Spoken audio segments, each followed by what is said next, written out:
জারানে 5 মাস 6 মাস হয়েছে আইসি হেরারিও এক্সিট দিয়ে দিয়েছে। জারান ঠিক নাই, এরা জারান লেবারের উপর জুলুম করতেছে। আজকে 52 জনের একসাথে দিয়েছে, এর আগে মনে হয় যেন 15 জনকে 20 জনের 2 ফ্লাইটে পাঠাইছে। আরো কতজন দিব?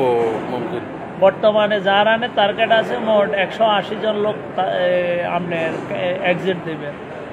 কেলাই করে রে জারানে জানে কি সমস্যা, কি কারণে দিছে সমস্যা হইতে আছে। হের নতুন লোক আনবো, পুরান লোকের বরাবর পাঠাইতে আছে। এর ব্যবসা হইলো যে আপনার এই যে বিষের ব্যবসা, অন্য কোনো ব্যবসা না। না হলে লোকের কি কামে পাঠাইতে আছে, লোকে ডিউটি করতে আছে, আইতেছে যাইতে আছে, কোনো কিছু না জানায়, কোনো নোটিশ না জানায়, হঠাৎ করে দিয়ে দিছে এক্সিট। বাংলাদেশের সরকারের কি কমো, বাংলাদেশ সরকার তো আমাদের লাই কিছু আর কি করবো, এই পর্যন্ত শেষ। মোবারক মোবারক কাবির মোদি বাঙালি আর আমি সৌদির সাথে চাওয়া চাওয়া সুগুন বাঙালিরে মনে হলো 60 জন রে ফাড়াইছে।